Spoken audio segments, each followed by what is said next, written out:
Yes, may I address you, Madam Chair? Yes. I'm from the Freedom Front Plus Western Cape. Oh, you're welcome. You're welcome, sir. Thank you. Can I ask a question, please? The order of the meeting, are we also allowed to make comments, and must we raise our hand and seek permission, or does each party get an allocated time to say and speak, or is it at your discretion? Okay. What is going to happen, honorable members? Are you done, honorable member? I am done, thank you.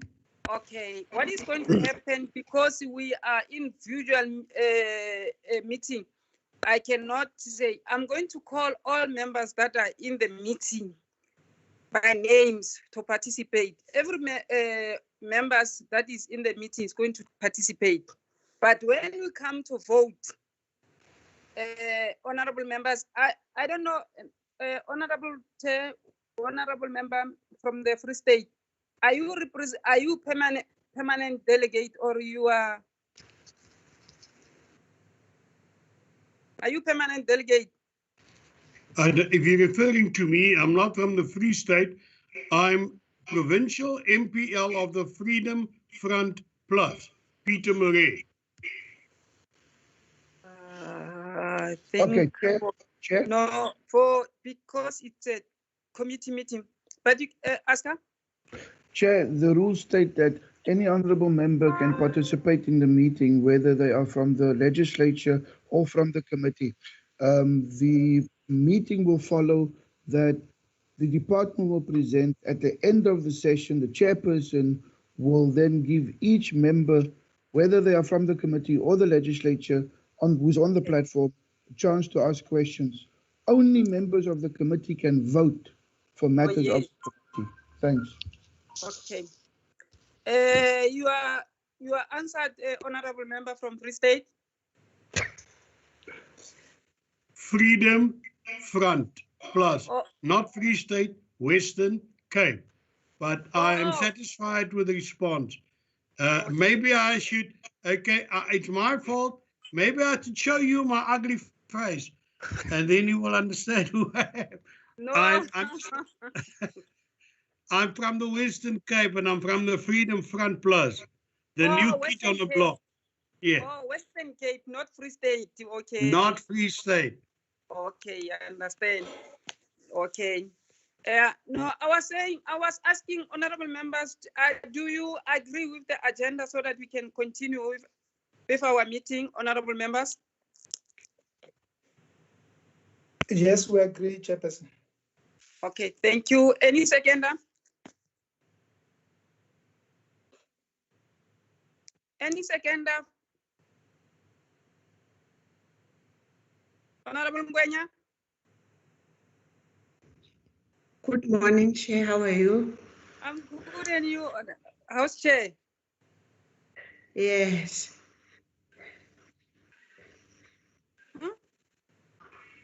Ma'am, are you not well? Are you still not well, ma'am? No.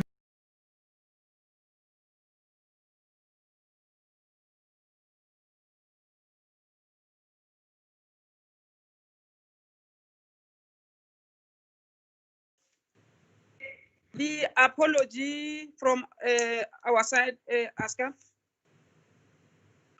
Chair, Mr. Arnold is the only apology we received. Honorable Arnold. Okay. Okay. Honorable members, any apologies that you know about? None. Let me give to Deputy Chair. Minister. Yes. Chair, we did receive an apology on behalf of the minister. So I don't. The DM will present the apology. Okay, thanks, Chair. Okay. Although we did receive the apology from the minister, but the GM will present the apology for the minister. Let me give to the Deputy Minister, Honorable Stumo Dlamini. Thank you very much, Chairperson. Indeed, the the minister has apologized, which links to my own apology also. I will stay for a very short space of time Okay. in the meeting. The DG will be leading our delegation, and I will leave in about 15 to 30 minutes, Chairperson. Thank you very much. Okay. No, thanks, Chair. DG, from your side, you have any apology except the minister's apology? No, Chair. I do not have an apology. You don't have any apology, okay. Okay, without any wasting time. Do we accept the apologies, members? No, we don't. Then? No, we don't, because the who's going to answer the political questions here? The deputy minister is here. He's going to do overview. Yes, but he's not going to be available to answer questions. Honorable members, do you accept the apologies? Chairperson? Honorable Matibe? Thank you very much, Chairperson. We do accept the apology as put forward. And can we be afforded an opportunity to get the presentation? If there are questions that are not answered, the minister, we can call the minister anytime as the select committee. Thank you very much. Thank you very much. Point of order, Honorable Chair. Honorable Smith? Yes, Honorable Chair, it is unacceptable. We are busy with a budget vote. The department and the ministers and the deputy minister knew that we are going to handle their department's budget vote today. So it is unacceptable that they are just not available to answer questions to us. They are accountable to us as the select committee. We cannot excuse them for whatever reason, because this was scheduled far up front. Chairperson? Honorable Ngwenya? Chairperson is Mukause. Okay, Honorable Mukause. I got disconnected for a moment. I don't know what the issues were. And I just for a few seconds be briefed on the apology. Maybe I can engage on that. Okay. Yeah, you will, because Honorable Ngwenya was raising her hand, I will explain to you. Ne? Honorable Ngwenya? Honorable Winnie Ngwenya? Thank you, Chairperson. I would like to support the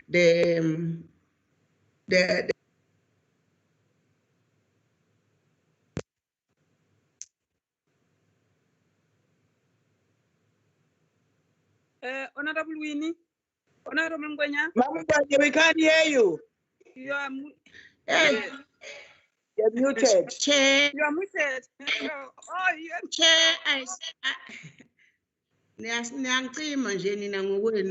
Chairperson, I support the agenda that we need to continue with our meeting.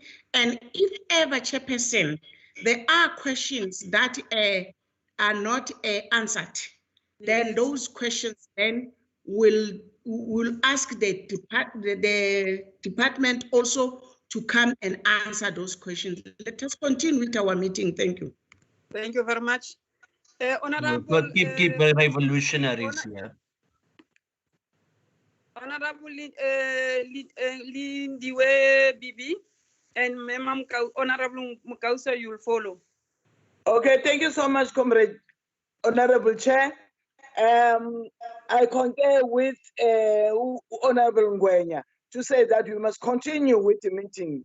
Then if there are any questions that are not answered, they can be written down to be answered. Thank you so much. I agree what Mam Ngwenya is saying. Thanks. Okay, more keep revolutionaries. No, Honorable Smith, let me give Honorable Mukause a chance to speak. Honorable Mukause? Chair, I can't get the story here. I said I was disconnected for a moment. Can I just maybe just for a few seconds be briefed on who are we speaking about here? Because you're just speaking in parallels. Okay. We are speaking about Honorable Arnold and Honorable Minister. They put an apology for this meeting because the minister today, there is a debate in the National Assembly. The minister is attending this mini plenary debate in the National Assembly. And then Honorable Arnold put an apology for what is the apology for Honorable Arnold, Oscar? No, that's fine. I don't have a problem with the Honorable. Honorable Chair. Honorable Chair. Let Honorable Mukause to speak. Allow Honorable Mukause to speak. Honorable Smith. Yes, but you didn't finish, Honorable Chair, you didn't explain about the Deputy Minister that's also going to leave in 15 or 20 minutes. So there will be no political... yes.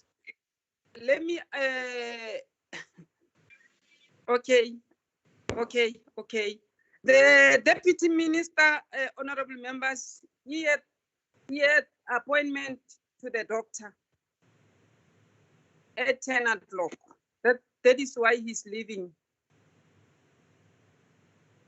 Yes, and may I also add, Chairperson, yes. Just as the meeting has supported Minister's apology yes. for the budget this afternoon, I'm also presenting my portion on the budget this afternoon, and I do work for the preparation for that work. Okay. If that could also be understood. Okay. Yes, members, did you get the apology for Deputy Minister? Why he is leaving now in the next 20 minutes or 10 minutes, 15 minutes? Chairperson. Okay. Chair, yes, Honorable Mukause. Yes, Honorable Mukause. Were these apologies not known before to the committee? If I may just ask that. They were. That's why I received the letter from the minister and I received the letter from the deputy minister telling us that the minister is going to come, the deputy minister is going to come and do the overview, and then from there he's going to leave because of those two those two reasons that I have mentioned. And the minister, she explained that she is gonna be at the National Assembly because of the debate today. Chairperson, are you aware that this is in fact wrong? We cannot sit here, not have any political guidance from the department and speak to officials only. Exactly. Point number one. You scheduled a very early because meeting. Of those so I was expecting, even though the minister was not here and the those deputy, two reasons but to come and at least just answer us in this committee. That they are accountable to this committee. They are not only accountable to the national very early. We have made this point before. Then it looks like you subscribed like an underhouse of the national assembly. You no longer have power. You should have at least read this meeting, not go ahead with officials only. How are we gonna sit here and get a presentation? And we don't need a talk show. We don't need anyone to come and lecture us on their political answers here. So I'm not supporting anything that has to get representative members who do not who do not honor not the appointment of this committee, unacceptable, Chair. And if we get a presentation, an open meeting with a total understanding, do not reflect unacceptable and wrong. You are doing wrong, this chairperson. This apology is unacceptable of the minister and the secretary. No, thank you very much. Seconded. Your point is noted, honorable members. We have agreed these apologies, they were seconded and then they were third, and then. So let me allow them. Your point, But Chairperson, Honorable Mkause, let me tell you, your point is noted. We have noted that the point that you are not accepting the apology from the minister. Yes, it's fine. And Honorable Smith, yes. And other members have agreed with the appointment. I mean the apologies. On a Other point members of have order, agreed. Chair. On a point of order. On a point of order, Chair. Chairperson, Yes, you sir. can't say other members have agreed. No, The fact that we are quiet does not mean. Honorable Nana. Yeah. Honorable Nana, you have Yes, just Chair. joined the meeting now. After No, but I'm correcting members you. have You can't say we have agreed. The fact that No, I'm but quiet the does three not members mean have- I have agreed. Three Can members allow have me to speak. accepted. Can allow me to finish. Can allow me to Honorable- finish my point. Okay, Honorable Chair. Nana. Honorable Nana, Yes, Chair. let me say, Honorable Nana, Yeah. I Yes, didn't even point at you didn't raise your hand. You are just No, but I'm coming correcting and you. No, the reason why I'm saying other three members have accepted the apologies. Yeah, you see, we are now changing the story. It's now other three members. You said initially other members, and that could have entangled me as well. That's why I'm correcting you. No, the understand? apology was accepted and was seconded, honorable members.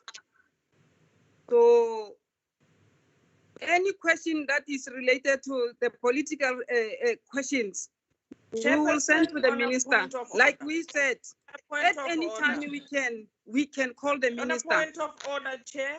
On a point of order. What is the point of order, Honorable Mkause? Chair, I just wanted maybe from your side as a committee chair, can we hear your view relating to this? Maybe as a committee chair, you'll be able to put that as is, at ease. Can we hear your view relating to this matter? To this matter, because I did receive the apology from the minister and the deputy minister and other apologies. I accepted those apologies, honorable members. That's why in the beginning I said I knew about the apologies of the minister. I knew about that. She called me, she sent me a letter to say she won't be able to attend. And honorable members, it's not every time minister and her deputies are always attending the meeting, and always the minister she is taking the National Council of Provinces serious. Yeah. It is for the first time Yeah. the minister is not in the meeting. It's for the first time. So members, I accept those apologies, all of them. I accept them. So, I'm raising my hand, Chairperson. Honorable Matibe. Thank you very much, Chairperson.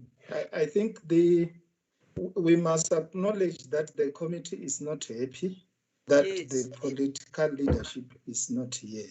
I think that should be our point of departure, to say we do acknowledge as the committee that we are not happy, that we are dealing with a serious matter of budget adjustment, and there is no political leadership that is represented in our committee. And that should be the voice that we put out there as the committee collectively, without even having to be divided to say others are agreeing, others are not agreeing. It's our collective view that the absence of the minister or the minister and the deputy minister is not going down very well with us as the committee. And we must note it, and you, Chair, must relate that the views of the committee to the ministry, that it is a serious concern that we are dealing with this matter and that they are not here, so that we can have a way forward, Chairperson. We are saying we are looking at this matter, looking at the seriousness of the matter and the concern that the committee is raising. If we all of us acknowledge that, then we can have a way forward and move forward with the meeting. Chairperson, thank you very much. Okay. Thanks, Honorable Matibe.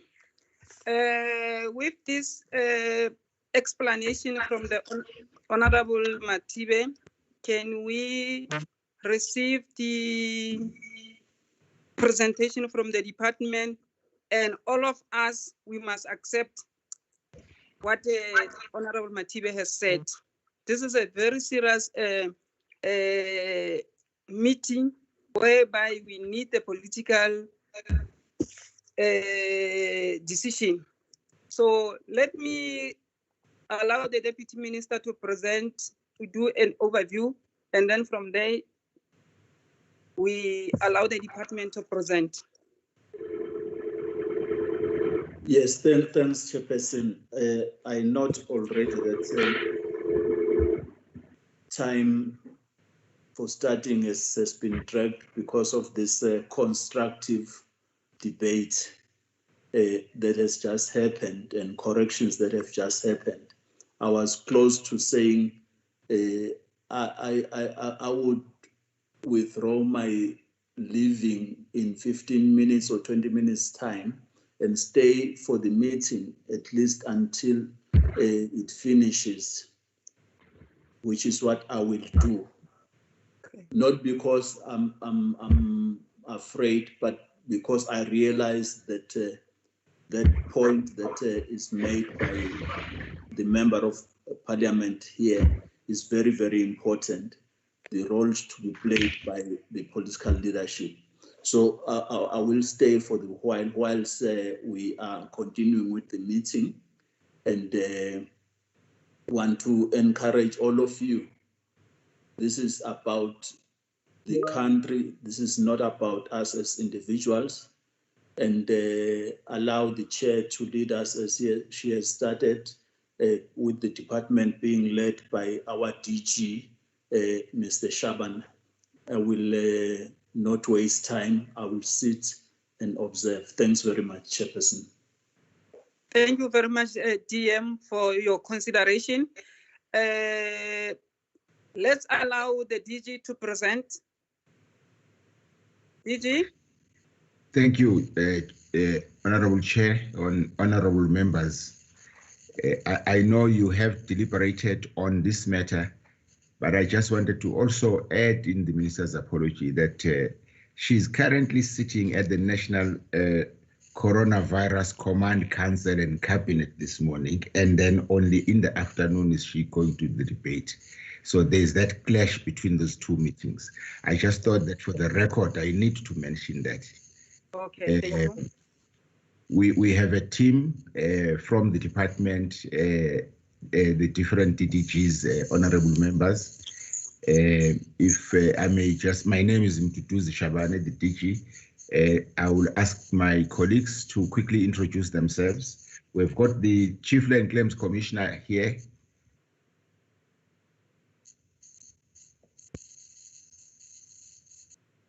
Ms. Nomfundo Kowoto, so I'll introduce them. Ms. Nomfundo Kowoto, the Chief Land Claims Commissioner, Mr. Jacob Tlajwayo, the Chief Financial Officer, DDG Ramasoti is also as part of our delegation. The Minister's Special Advisor, Ivan Ambonane,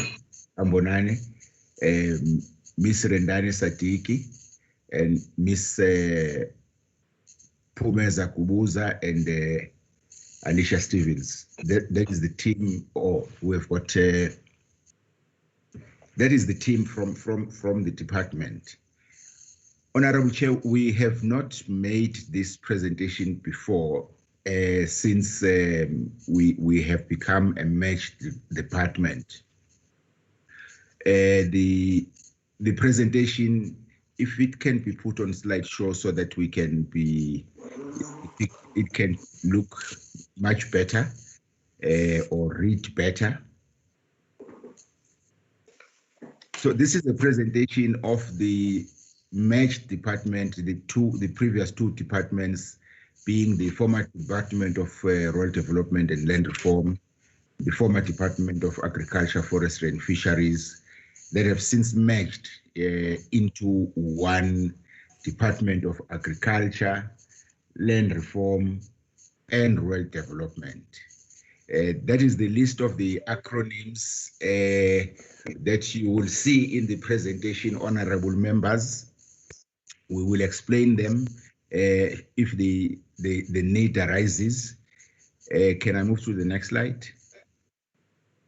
As a merged department, we have a new vision, mission, and the strategic outcomes.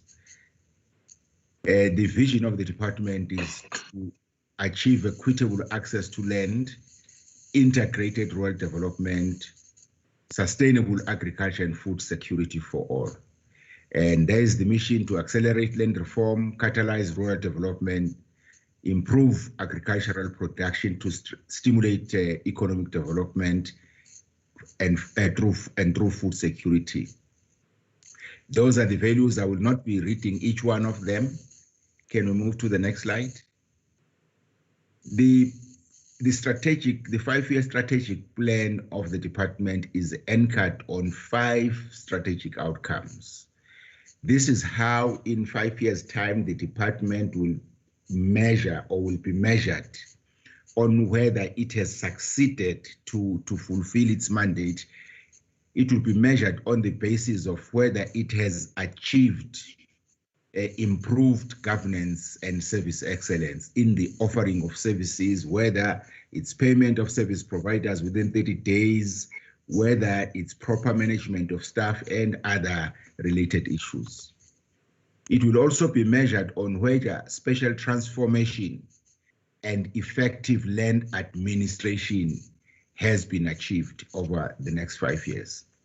It will be measured on whether redress and equitable access to land and producer support has been provided by the department, whether this is about the security of tenure of farm workers, labor tenants, whether it's the restitution of land claims, whether it's accelerated redistribution of land.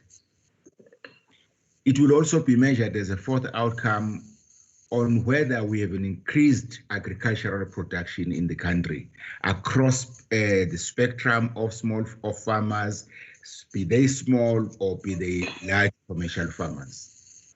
We will also be measured on whether we have expanded access to markets domestically and internationally, whether South African farmers are exporting more food that they produce in the country, but not just increased export, but whether most of the farmers, black and white across the spectrum, are having the benefit of having to export their produce. We will also be measured on whether we are able to maintain our existing markets. During the period of the coronavirus, there's a lot that is going around the world. Some countries are able to produce and others are not being able to produce, and others may take opportunity to take the market spaces of the other countries. So it's quite a fluid situation out there. We will also be measured on whether we have contributed to integrated and inclusive rural economy. That is what we strive for, and whether they will be improved or enhanced biosecurity and effective disaster risk management. That is what we strive to do in the next 5 years, and the department should be measured on whether it has made progress towards attaining those outcomes. This is the next slide is the macro structure of the organization. This is a startup structure. It's not the final fit for purpose structure. A lot of work still needs to be done to make sure that the merged department, everyone is placed correctly in their respective areas, and the department is properly functional. At the top, as you'll see, politically, we have got Minister Didiza as the Minister of the Department. We have got 2 Deputy Ministers, Deputy Minister for Rural Development, the one that is present here, that is Deputy Minister Stumo Dlamini. The second Deputy Minister is Deputy Minister Mcebisi Skwacha, who's responsible for the land reform portfolio. Then you've got the ministerial staff. Then at an administrative level, you've got the DG of the department. In the Office of the Director General, you've got internal audit. You've got executive support services in the Office of the DG. You've got you've got risk management. Then you've got intergovernmental relations and stakeholder management. The 2 departments have merged. They had a number of branches, but in terms of this new structure, the Department of Public Service and Administration and National Treasury have insisted that we have to have a lean and mean structure. So in the past, we had more branches, but we now have much more compressed branches within the department. We have got the branch, if you look on the right-hand side, you've got branch provincial operations. The Department of Agriculture, Land Reform and Rural Development is a national department, separate from the provincial departments of agriculture. As much as we have concurrent functions that we perform that involve agriculture and rural development, the national department also has exclusive national functions and competencies. But as much as we are a national department, we have provincial and district offices of the department. Those provincial offices of the department report to the branch provincial operations. We also have the branch financial management headed by a CFO, Mr. Hlachwayo, who's here. We have the branch corporate support services headed by Mr. Rendani Sadiki, who is part of the delegation. We have got a branch economic development, trade and marketing headed by an acting DDG. We've got branch food security and agrarian reform. There is a substantive DDG in that post as well. We've got branch rural development, which combines 2 former branches in the old Department of Rural Development into 1 branch. Then we have got the branch land redistribution and tenure reform. In the old Department of Rural Development, there were 2 branches responsible for land reform, 1 for land redistribution, 1 for land tenure. Now, in this macro structure, those 2 have been collapsed into 1. Then we've got the branch agricultural production, health and food safety and disaster management that is headed by DDG Ramasoti, who is also part of this delegation. Chairperson, I thought that it is important as a new department that we cover this part. Then we'll move to the next part of the presentation. This is the part that the CFO will take us through, which is why we are here. And the CFO, can we move on to the next part? Thank you, teacher. Good morning, Honorable Chair, members and colleagues. On this slide, we are showing the original budget that we had, which is 16.8 billion, and it's broken down into programs. And then also in the middle column, we talk about the special adjustment budget, which in our case, the cut was around 2.3 billion, sorry. And then our current budget amounts to 14.4 billion. Can we move to the next slide?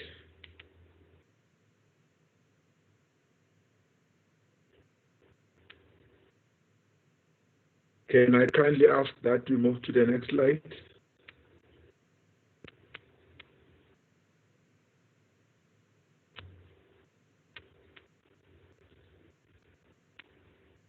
Chair, can I ask that we move to the next slide?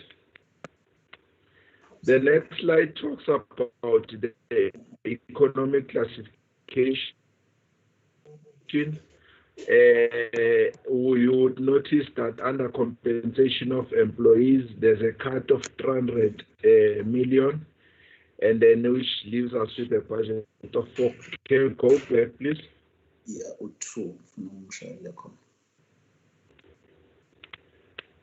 Can budget of 4.1 billion, and then under goods and services, 299 million to 2 billion, and then under provinces. Chair, can I ask the person operating the slide to be working with us in terms of where we are? Okay. Aska? Aska? Yes, Chair. Who's operating the slide? The department. Or is the department? DG, It's a on bad from your side. connection. It's a bad connection, so there's a delay in the presentation slides moving. Okay.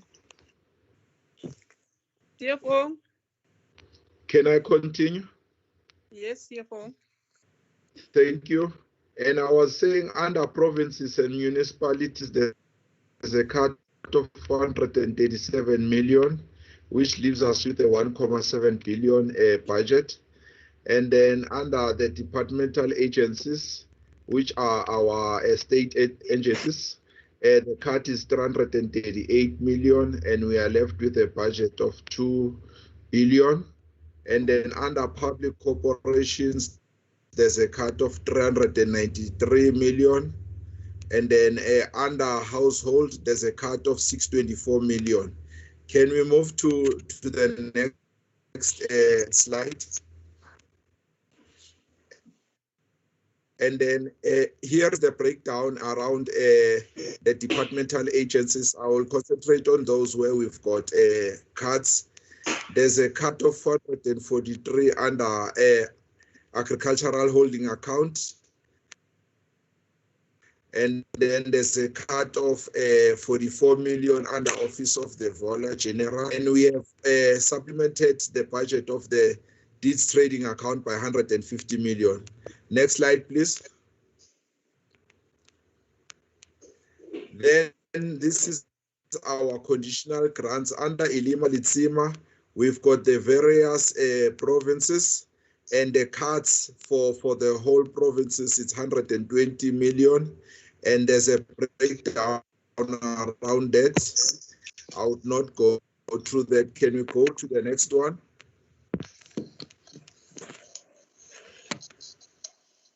The next one is infrastructure, and the breakdown for the cuts is there, and the total cut is 155 million, and we initially had a 1.1 billion budget. Now it's around 964 million. Thank you. Next slide. Still under CASP, under the upgrade of colleges, the cut is 80 million or 60 million, and then we are left with a 25 million for upgrades of colleges. Let's go to the next slide. And then we concentrate on extension services. The cut is 100 million and there's a breakdown per province. Our initial budget was 315 million. Now we are at 214 million. I would pause there and hand over to the DG. Thank you. DG? DG? Thank you, Honorable Chair. The next slides will show the impact as per the request of the committee on the adjustment on the deliverables of the department on the actual APP. Can we move to slide number 17, please? There's an addition, Honorable Chair, from the budget that the CFO spoke about. We have received an additional budget over and above the vote that we had received of 16 billion, which was subject to the cut of 2.3 billion that the CFO spoke about. Following the budget adjustment, the presidency has launched the presidential employment stimulus, which was part of the 500 billion. An amount of 886 million rand has been prioritized as additional to the budget of the department. The presidential stimulus covers quite a number of areas, agriculture being one of them.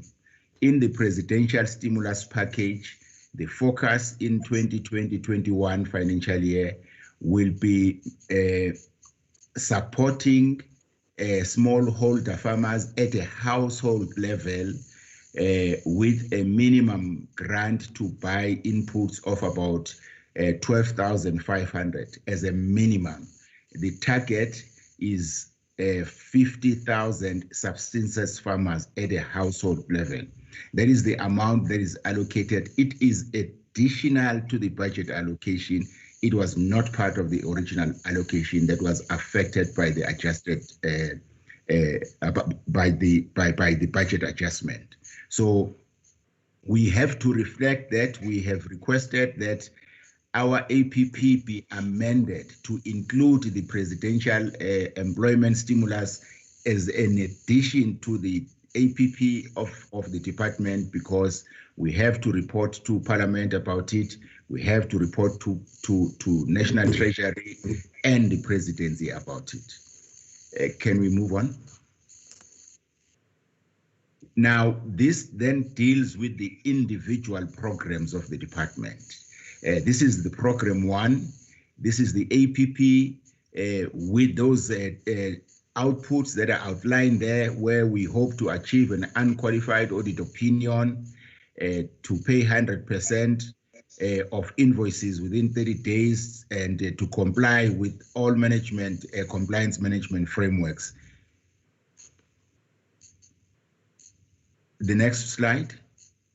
This is program 2. Again, we have got a number of targets over the next 3 quarters, where we are targeting to produce and deliver the following deliverables in terms of the number of targeted plants that are conserved in situ, and the indigenous animal conservation projects that are going to be implemented.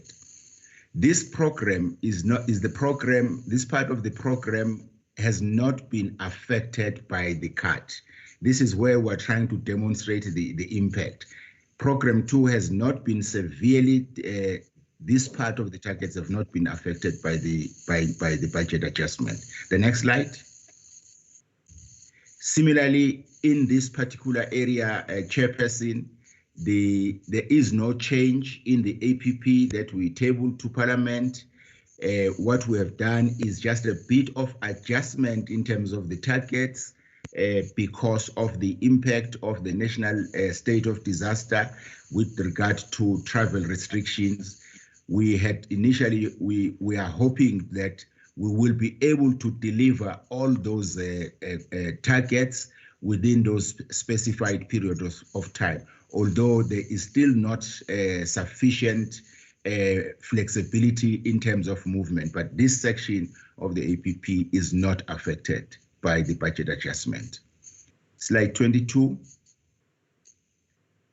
This area, Madam Chair, the only area that is affected by the adjustment where we have reduced the target is the target on the area that will be put under cultivated field crops that are changed from conservation, from conventional agriculture to conservation agriculture.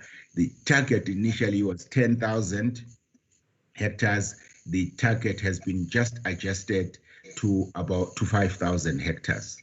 The next one. Again, in this area, the targets, the original targets set in the APP that was tabled in March have not been affected. The next one.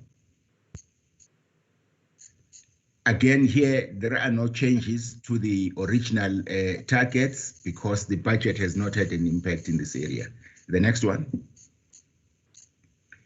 Here again, Madam Chair, the area, this area of the program will also not be affected. Let's move to program 3.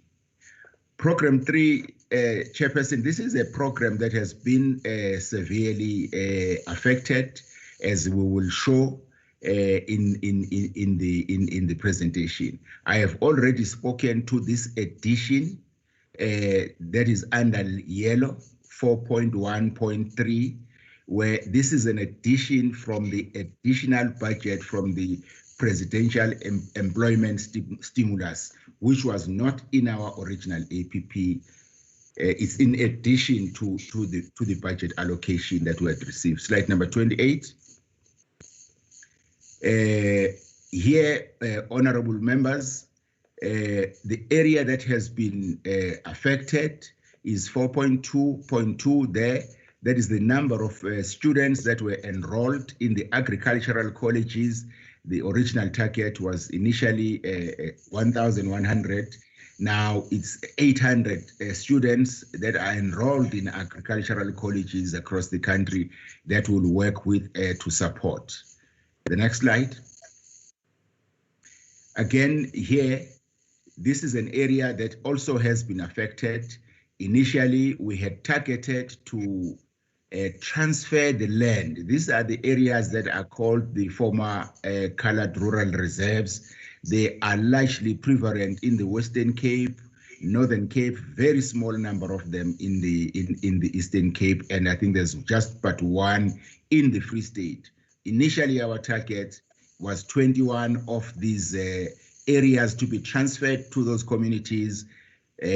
Now we have reduced the target to 10.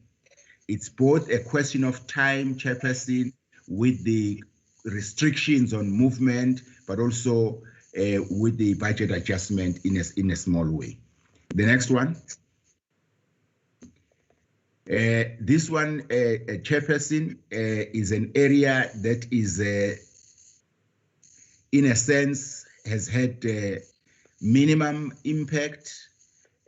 We should have made quite substantial progress in this particular area. It is not going to affect the budget in that, in a sense that this is largely state land, which is already in the books of the state. It's not about a land acquisition. So this is the land we plan to continue to allocate to the communities as announced by the President in the State of the Nation address. Slide number 31. Here, there has been an impact in terms of restitution because there has been a budget cut, but those are the targets as set out. 32, slide 32. We are still on the number of land claims to be settled. There has been quite a substantial adjustment here, again, as occasioned by the budget cuts, as you would see. Originally, the target there was 479 claims to be finalized, but now the number has gone down to 259. Let's move on to the next slide.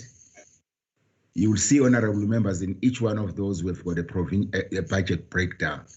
Again, the land redistribution program has been severely affected.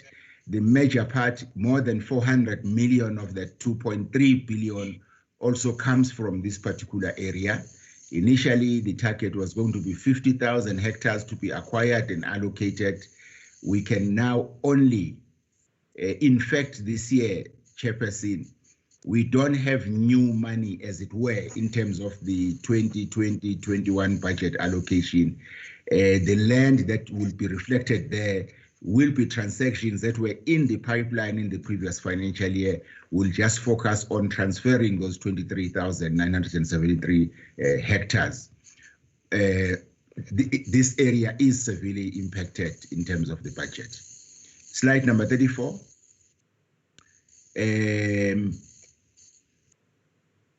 This one, Chairperson, is not going to be affected. This is largely land that has already been acquired by the department. It is registered in the name of the state. What we now need to do is to simply subdivide the land and then transfer ownership to farm dwellers and labor tenants. So this area is not affected by the budget adjustment. The next slide. This one, Chairperson, is not affected because we have a court order here. Honorable members may remember that we had the class action against the department by certain members of civil society who went to the Land Claims Court to seek the court to appoint a special master to supervise the settlement of the labor tenant claims. That order of the Land Claims Court was confirmed by the Constitutional Court, so we are obliged to make money available for settlement of labor tenants. A plan has been developed together with the special master that has been submitted to the Land Claims Court. We have a target of 500 labor tenants that will focus on in the current financial year, so this area was not affected by the budget adjustment. The next one. These are CPAs, honorable members. They are not affected in that way by the budget adjustment. Can we move on to program 4? Sorry, no, sorry, can you go back there? No, these are CPAs. I think we've dealt with this one. Sorry, here, these are the number of farms, Chairperson, that need to be developed.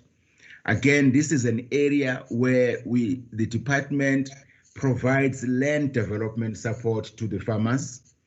Because of the budget cuts, we are unable to support the number of the farms that we had originally identified with land development support funds. This is where we provide farmers with inputs, with mechanization, and all sorts of other forms of support. But we are saying because of the budget cuts, we have had to adjust this target because of the budget cuts. Initially, this is money that was largely rolled over from the last financial year. That is why we are able to support the 146.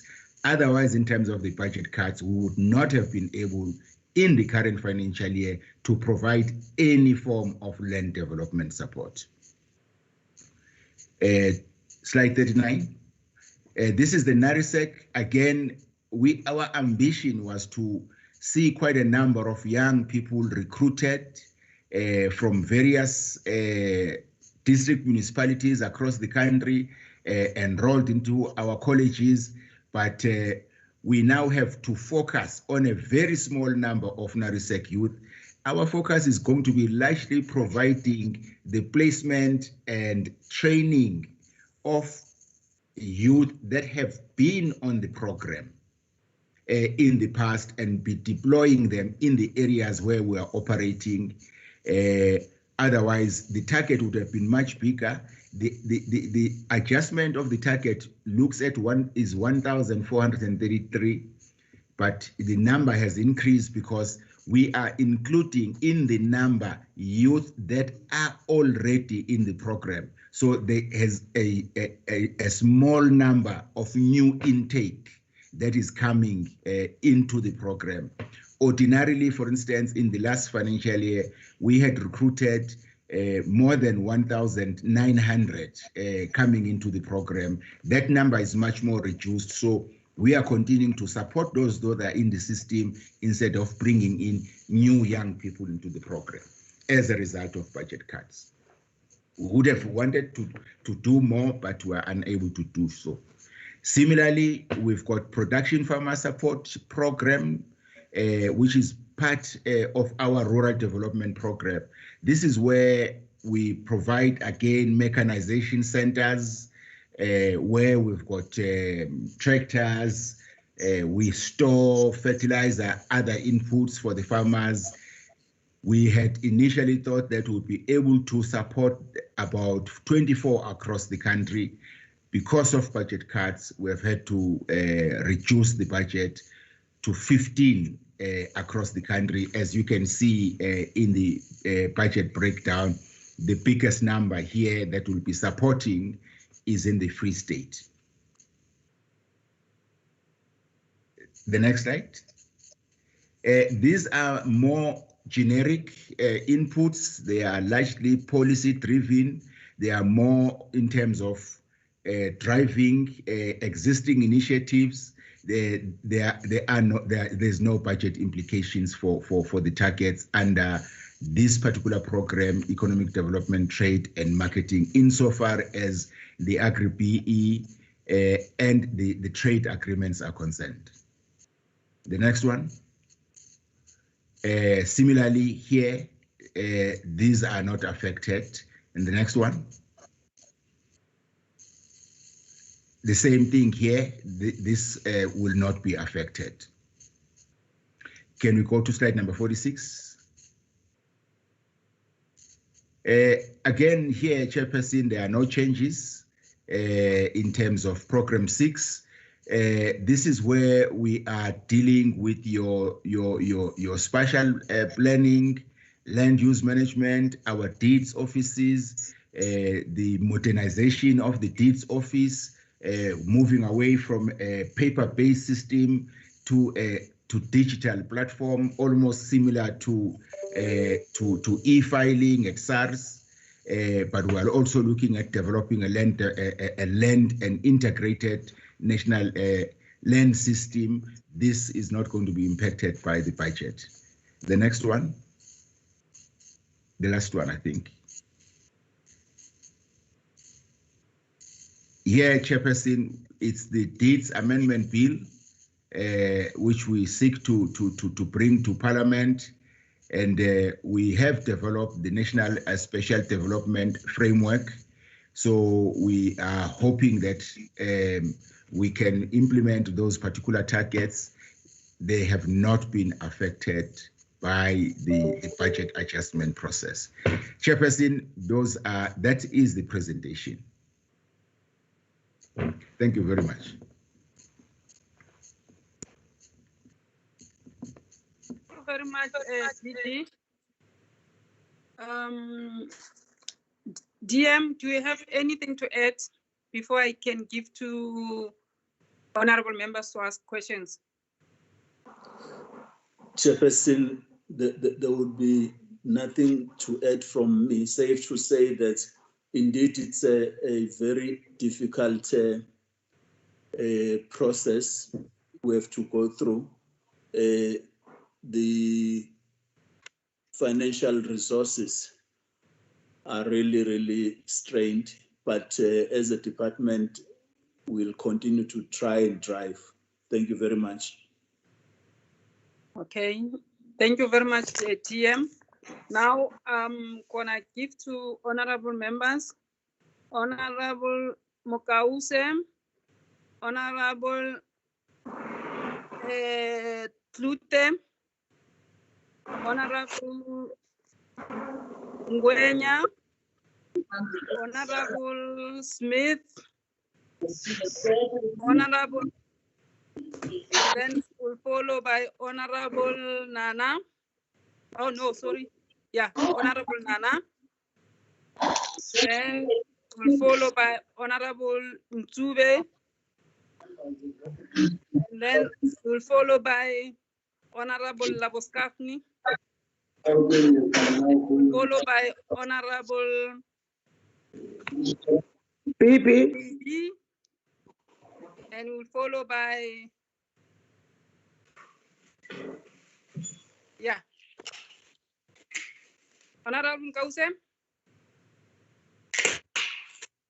Honorable Mkause. Chairperson. Yes, Honorable Member. Having stated our concerns this morning relating to the lack of leadership in this political leadership in this department, we want to state categorically clear that the EFF do not support this budget adjustment. We reject it. Chair, this budget lacks the requisite imagination to take this country forward. We tried to listen, we tried to grasp, in fact, what they are saying, but we cannot talk more on this budget cuts. This department saw it fit only to cut the restitution budget far more than any other line item share. Maybe they can explain why they targeted to cut most of the restitution budget. Maybe if we can get that clarity, because it doesn't make sense. This is one area that needs to be paid more attention. Thank you, Chair. Okay, thank you very much, Honorable Makause. Honorable Klute. Oh, Honorable Klute.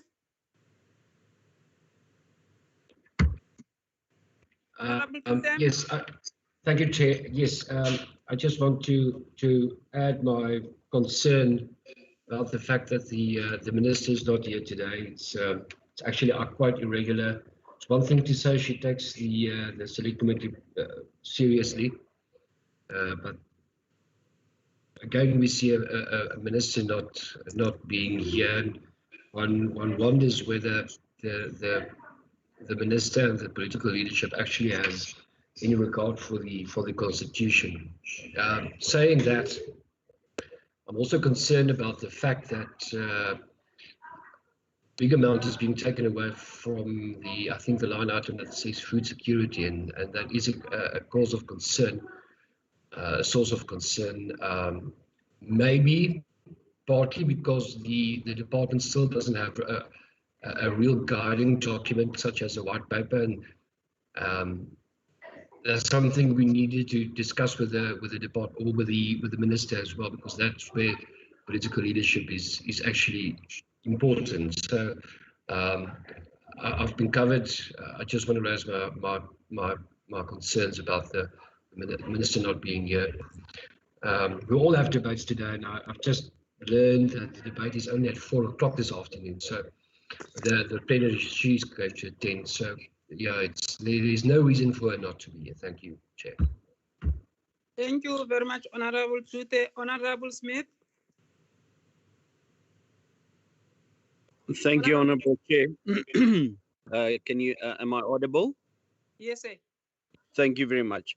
Chairperson, I'm glad the Deputy Minister backtracked on leaving because it's important that somebody's here to answer, especially questions that is politically related, that cannot be directed to officials. Chairperson, the first question I have is if we go to slide number 9, I see that the majority of the programs have been negatively adjusted in the adjustment budget. So I want to understand why land administration as well as registration deeds have been adjusted upwards. And how does that contribute towards the COVID-19, you know, and the state of disaster, towards the relieving the situation? The second thing I want to ask, and this is specifically to the Deputy Minister, is can he tell us the prediction of loss of jobs within the agricultural industry? Prediction for the short, medium, long term because of the COVID-19 and of course the lockdown that is putting a great strain on the agricultural sector. If we look now at the liquor ban with the wine farmers and various other industries that has been impacted negatively. In the same breath, I also want to know, above the subsistence farmers that have that's going to be supported, 50,000 of them, what support is the department actually including in this adjustment budget for all the other farmers to help to curb the loss of jobs? Because as I can predict, there's going to be thousands of jobs lost in the agricultural sector, and those workers has got families who's dependent on their income to survive. As we just heard, also the food security budget have been negatively adjusted. So things are really getting bad for the ordinary citizen out there who's struggling to survive. The third question I have, Honorable Chair, is we know that the land reform program, you know, if we look at a transfer of land and the period that's predicted, you know, at a previous budget in the fifth term, I stated that with the current outstanding land transfers that is due to take place will take about 20 years, and with the opening of land claims, that would take another 200 years. So I want to know, in terms of this adjustment of the budget, how much longer is people gonna wait? Is the great grandchildren only gonna get the benefit of the land transfers? Because obviously there's no money. So how is that going to be impacted? And I can't see how this adjustment budget contributes towards the crisis that we are in. It's mind-boggling, in fact. Thank you. Okay, thank you very much, Honorable Smith. Honorable Ngwenya. Thank you, Chair. Can you hear me, Chairperson? Yes, ma'am. Okay, thanks, Chairperson. And also, I'd like to thank the Deputy Minister for sacrificing not to go to the doctor and stay with us in this committee meeting. Because, Chairperson, this briefing by the Department of Agriculture, Land Reform and Rural Development of the Special Adjustment to Budget Vote 29 and revision to the Strategic Plan and Annual Performance Plan is very, very important, Chair. So, Chair, my question is whether the department has an action plan that outlines how it will catch up on delivery of core service in respect of the land, food security, and farmer development and support over the MTSF period is ordered to meet and NDP targets. The second question, Chair, I want to know that the land acquisition, the support to communally property association, and the labor tenants remain the area of the high priority of the department. To what extent will the budget reduced of the department impact on the success of this program? Thank you, Chairperson. Honorable Ngwenya. Thank you, Chair. I'm done. Honorable Marias. So Honorable much. Marias. Thank you so much, Chair. I want to come back to the Tranca that is been mentioned under vote 3, I think it is, that 6 in the Western Cape was transferred to coloured rural communities. I want to know which 6, because there are 11. There are Frimersheim, Haarlem, Transhoek, Slangervies, Zoar, Rietpoort, Ebenezer, Mamrey, Saron, Sirkbrak, Genatendal, and Peniel.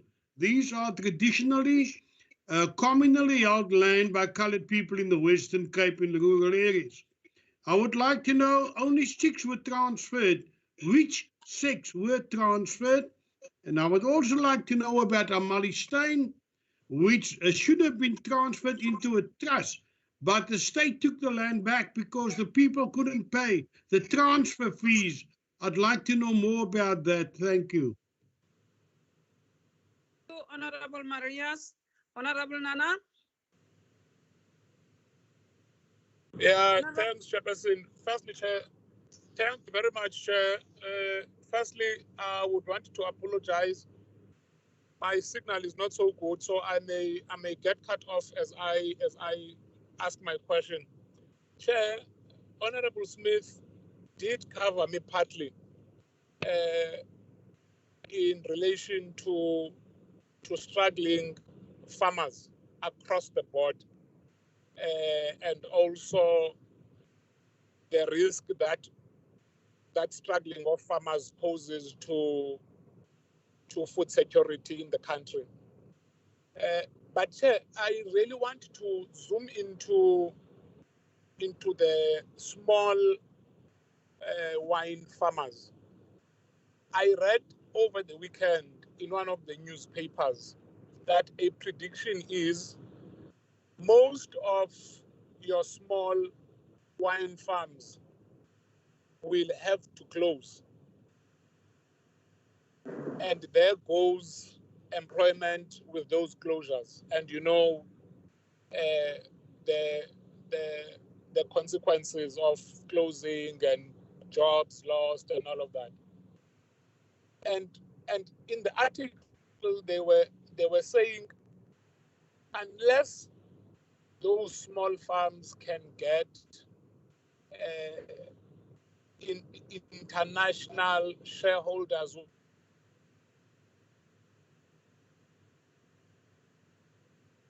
who can now let's just say none of these farms are able to secure international funding, or some of them are able to secure international funding and others are unable to. I would imagine it is in the best interest of the department to keep all our wine farms operational. And I'm worried by the look of the budget. Does the department have a contingency plan to ensure that your small wine farmers do not close? And this is not because I love my wine, Chairperson, but you know,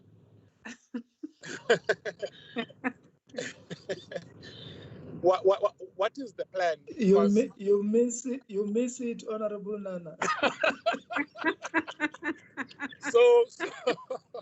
So, Chair, really, I'm concerned about the jobs that are likely to be lost, and tax, and then tax that will be, and revenue that will be lost to SARS as a consequence of these closures. What is the department's contingency plan to ensure that your small guys out there are not adversely hit or badly adversely hit, if that's right English, under the circumstances. Thanks, Chairperson. I hope I was audible enough.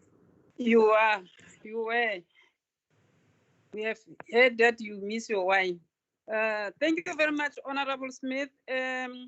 Honorable Ntube, Honorable Nana, Honorable Ntube, Honorable Itumele Ntube.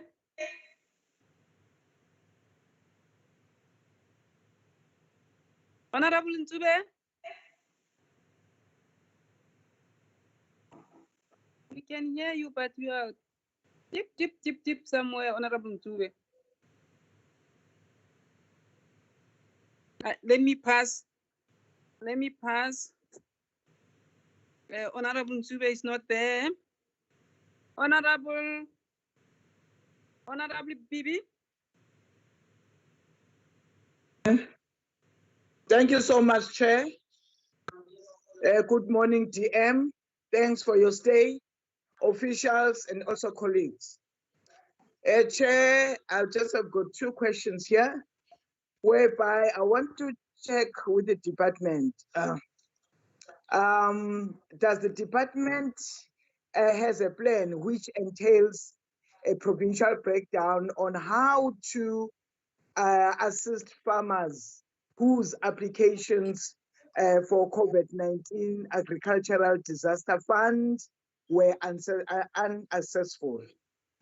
And the second question, Chair, will be whether the department has a catch-up plan to address the budget reduction on compensation of employees, which will have an impact on the filling of vacancies, particularly the critical and senior management positions.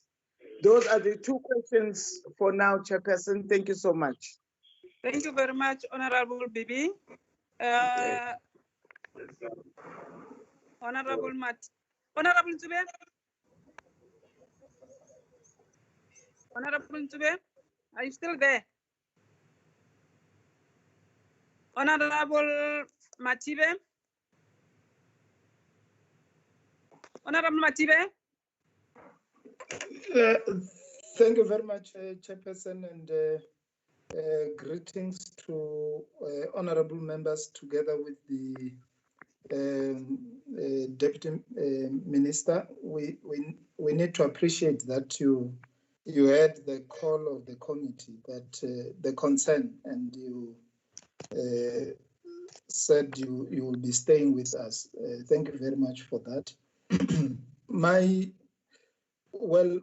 Firstly, we need to appreciate the presentation as put forward by the department. We also want to appreciate that you were able to break down the presentation in the provincial, taking into consideration the unique nature of our committee that we represent province. On the issue of the provincial adjustment, I see there is a very serious hammer on Limpopo, Chairperson. I looked at the adjustment there. It's either we are number one in terms of the sledgehammer, or we are number two. And looking at the role of agriculture in our province and the importance of agriculture in the provincial revenue, I think it's a concern I'm putting forward, that I see that the hammer was too much for us as the province. The second issue that I want to Chairperson, is on the 50,000 subsistence farmers that are going to be assisted, whether there is a provincial breakdown for now, so that we're able to see how that assistance is going to look. We've got provinces that are very rural, where subsistence farmers across the board, not only black. Subsistence farming is not only with blacks, it's across the board. We have got emerging farmers in all respects. How it's going to be distributed across the board and to assist our farmers. The other issue that I want to look into is the issue of settlements, of land settlements. I see in our province we've got 68. I know we have got a very serious backlog in terms of the restitution and settlement. I just want to check how far, how is the department going to mitigate that that area which also has been cut in terms of settlement, because we've got land claims that are ranging back from 1998 in our province that have not yet been settled. What will be the progress? And looking at the COVID, how are they going to deal with? Because it requires interaction with the communities. Have they engaged the communities that are able to engage online like we are doing here, whether they can be able to do that so that that area of settlement is also done. Chairperson, you will appreciate that I'm also in the SADC Parliamentary Forum. I represent this parliament in the SADC Parliamentary Forum. This one, I will put it to the Deputy Minister and the Minister. Just to say, how far are we with the issue of the domestication of the Malabo Declaration? Because it's one area, if we look at it, it deals with agriculture and the support that governments needs to do to agriculture in all the SADC countries, including our own country, South Africa. So we need to look at it, all the areas that has been put forward by Malabo Declaration. The last time I checked when we were in the SADC PF, our country was not doing well in terms of addressing that. Because if we address those issues as put forward in Malabo Declaration, we can deal with the issue of food security, the support that we need to give to farmers in our country. That's the one that I'm putting forward, because there are quite a number of issues raised there. The Agricultural Development Fund, how the budget allocation per country in line with agriculture, how it needs to be put forward, the support that we need to give to farmers and emerging farmers. Those are key areas, and our adaptation to the climate change to be able to deal with the issue of droughts and everything, and the support that we need to give to farmers. Those are my inputs for now, Chairperson. Thank you very much. Thank you very much, Honorable Matibe. Before I can give back to the department, any member would like to ask any question? Yes, Chair, I've got a second question, second two finger, please. Yes, Honorable Smith. And who else again? Honorable BB. And who, are you only two? Okay, Honorable Smith, can you continue, Honorable Smith? Thank you, Chairperson. Honorable Chair, I believe that the minister is part of the National Command Council for the state of disaster. So I would like to know if the deputy minister can tell us whether the department did argue when it came to the liquor ban in the interest of the farmers, you know, especially the wine farmers. What arguments were made for them? How did they fight within that council for the interest of the farmers. So what argument did they put, and how did they represent the farmers there as a department? Thank you. Okay. Thank you very much, Honorable Smith. Honorable Bibi. Thank you very much, Chairperson. My question will be, I would like to know from the department the clarity in selection process for the president's employment stimulus is needed. Also, department statistics states that there are far more than 50,000 subsistence farmers who will be selected. Who will be selected? And how will the support be managed? Thank you so much, Chairperson. Thank you very much, Honorable Bibi. Any member? Or can I give back to the department?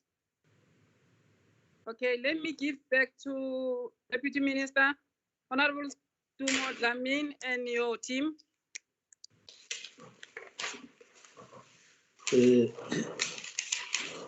Chairperson, thanks.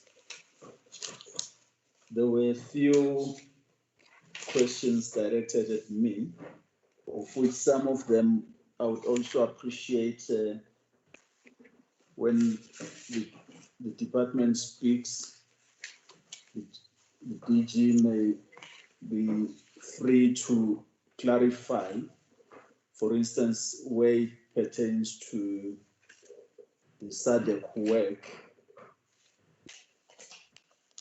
But let me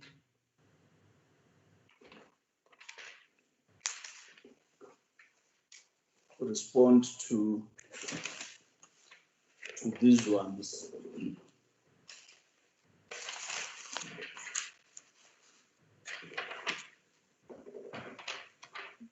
And appreciate and thank you for acknowledging the fact that I've had to put aside what I was hoping to do from this time, at least until 4 o'clock. I'm not undermining that.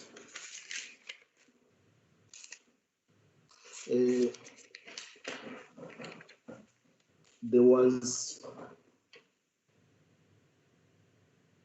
a point raised about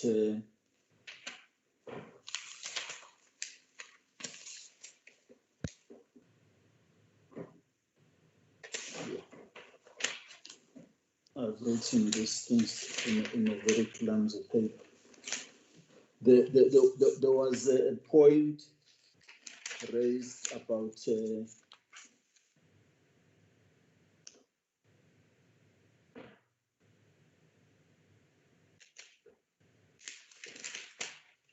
the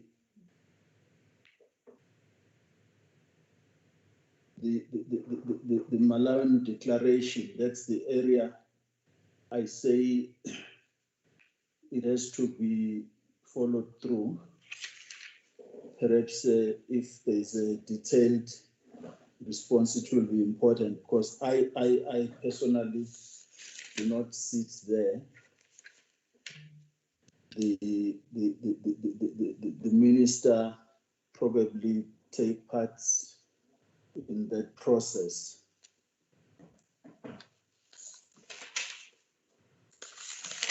Chair, pardon me, just a little bit.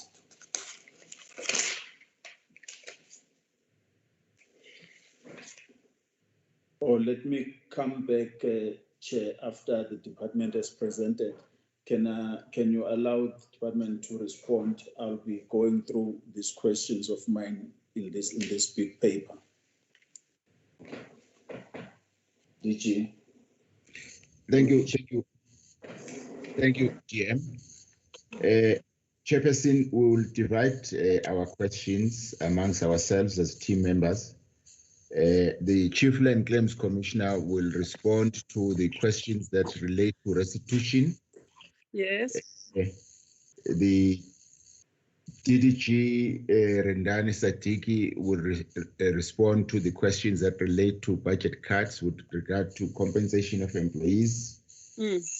DDG Ramasoti will respond to the question of the Malabo Declaration, the question of the impact, potential impact, the work that is being done around the rapid assessment of the impact on food security and its likely impact, its work in progress, around the impact of the national state of disaster and the coronavirus. Similarly, the issue of the work that we are doing at net joints in terms of making representations which on behalf of the agricultural sector to the National Coronavirus Command Council. I will also be coming in on the TRANCRA, the impact of the budget cut and the catch-up plan, and the other, the issue of the wine farmers, the impact on that, the contingency plan, I'll come to. Let me start with the Chief Land Claims Commissioner, Chair.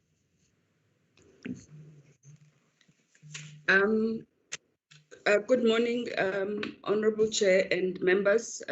Morning to the DM and colleagues. Thank you very much for the opportunity. And I just wanted to indicate that as the Commission, my name is Nomfundo and Logo Gobodo.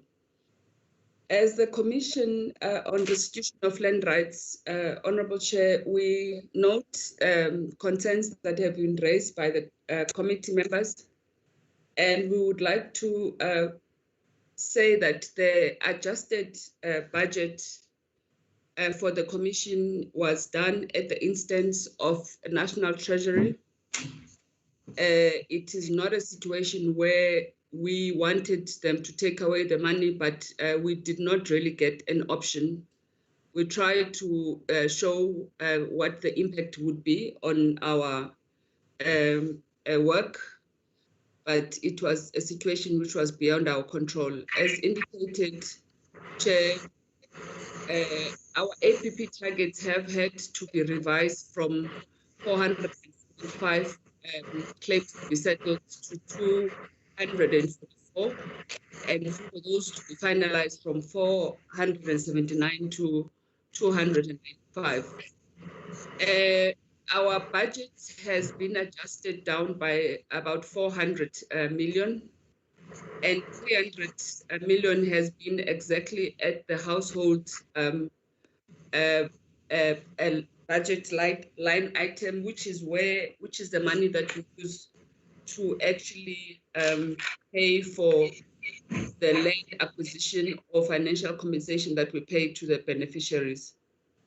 We have, however, said that we will continue to target that we achieve much more than what has been adjusted downward, depending on how many claims we're able to settle over and above the ones that we've targeted in terms of the adjustment. But further, we're saying that as a Commission, we will focus on the other business processes that we can deal with, that don't need for us to use the resources that have been deducted. The target for Limpopo has not necessarily been affected. The numbers that we had identified for in the normal APP has not been revised downward. But I can communicate that to acknowledge that we've got a lot of claims that are outstanding in the bigger provinces, that's Limpopo, KZN, Mpumalanga, and maybe to a certain extent the Eastern Cape. But we have a strategy that we're putting in place to try and chase those claims. We've got some of them, though, that have been referred to court, And so we have to wait for the court to be able to deal with those. Chair, I must also indicate that the impact of the COVID-19 continues to be felt across the provinces in the context that we've had to close offices now and then for decontamination, and we've had to send staff home when we identify that a member of staff has been affected or infected. We've had impact in all, well, Northern Cape, not Northern Cape, Northwest, Western Cape, Eastern Cape, Limpopo, and Mpumalanga, and National Office. So I just want to register that an issue. I hope that I've covered all of the questions, DG. Otherwise, I will come back if there's any issue that I have not dealt with. Thank you very much. Chairperson, Okay, thanks. DG? the CFO.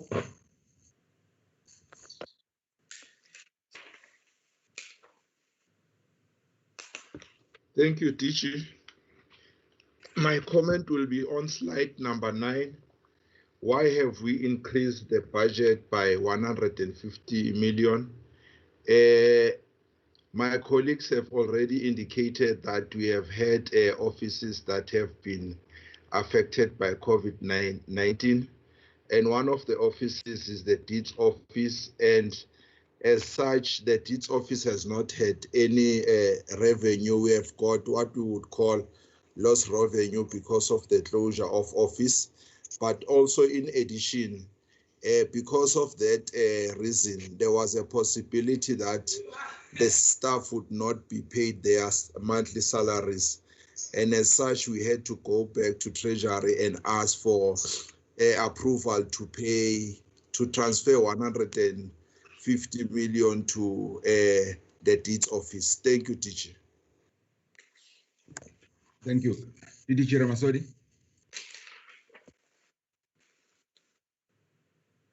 Thank you very much, Honorable Chair, honorable members, and Deputy Minister and DG.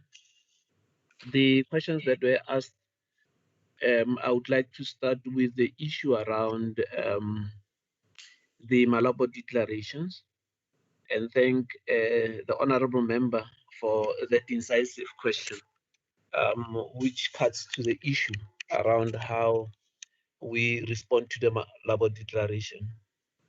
Quickly, DG, if you allow me, the Malabo declaration was set up in 2014, and the first biennial report was in 2018, and the second one was in 2020. In 2018, South Africa was on track to reach the 7 areas, critical areas that had been identified, that is ending hunger by 2025, enhancing investment in agriculture, recommitment to the principles and values of the CADA process, which is the Comprehensive Agriculture Development Program, boosting intra-African trade, and enhancing resilience in terms of climate change, and lastly, to look at the aspects relating to mutual accountability to the actions of member states. Now, in 2020, South Africa fell behind on these areas, as rightfully indicated by the honorable member. Part of it was because of data, not because of the areas that would not have been covered by South Africa. Because if you look at the scale that is currently being utilized within the CADAP, you have in 2018 we used a scale of if you had to be on par, you had to score a score of 3.94, and in 2018 a score of 6.66. So we lack data in critical areas. However, it is not all gloom and gloom. Let me just indicate the areas where we did not do well as a country. We were not on track in the area around the commitment on investment in finance, and COVID-19 in its current state would lead us not to do well in this area because we have got to report on this again. We did well as a country in terms of the commitment to the CADA process. We are not doing well in terms of ending hunger. However, this has got to be looked in the context of the framework that we have got to put up, and we are currently doing that framework to ensure that we are on track in terms of, firstly, what DG referred to, the assessments that we will do in terms of identifying hunger hotspots and then reporting accordingly. We did well in terms of the eradication of poverty through agriculture and also promoting inter-Africa trade. Our input in terms of the climate variability was not well. And lastly, in terms of mutual accountability, we did well. So we have got 3 critical areas that we need to concentrate on in order for us to do well in terms of the Malabo declarations. Just to quickly look at the broader impact that South Africa has had at African Union level. Currently, South Africa is the chair of the African Union Specialized Technical Committee on Agriculture, Rural Development, Water and Environment, and Minister Thoko Didiza is the chair of that STC. She has currently called a meeting of all African ministers where the impact of COVID-19 was looked at. From that meeting, there was a declaration that was signed, and that declaration also led to the formation of a task force that is looking at the impact of COVID-19 in the continent. Furthermore, on the 27th, Minister has convened a meeting of Ministers of Agriculture, Trade and Commerce to look at the issues around investment, financing, trade, and agriculture relating to COVID-19. So that's the work that is being done in the area of the Malabo Declaration, Honorable Member, to ensure that work is being done. And that is under the leadership of the Minister as the chair of the STC for the next 2 years. In terms of the work that is being done on the rapid impact assessment, the Department of Agriculture, Land Reform and Rural Development has taken hands with the FAO to conduct the rapid impact assessment of COVID-19 in South Africa. And this is one element that we think we will be utilizing to prop up our inputs in terms of the Malabo declarations, specifically on ending of poverty in 2025. Regarding the issue of the net joints, the Department of Agriculture, as soon as the hard lockdown was put in place, has been a member of the National Joint Intelligence Structure of government that fits into the National Coronavirus Command Center. And we ensured that during that period that agriculture remains not greatly impacted in terms of the lockdown. And we are currently ensuring that all elements in terms of agriculture are being discussed. Minister has got committees that she chairs in terms of our interactions with the industry. And not even a day ago, Minister had interactions with the liquor industry around the issues of the liquor ban. So we constantly feedback as a department to the net joints and ensure that areas that are identified as areas that can have a block in terms of the department are fed back into the NCCC. Thank you very much, DG, and honorable members for the chance to comment on the issues that were asked. Thank you. Thanks, DDG Ramasudi. DDG Sadiki on the compensation of employees. Thank you, DG. Morning, Chair and members and the colleagues. Indeed, the CAT has taken 300 million from our compensation of employees. The impact of this is that we would not be able to fill critical posts when they become vacant. The ones that we have currently that are sitting in the structure that were vacant before the cut were also not paid.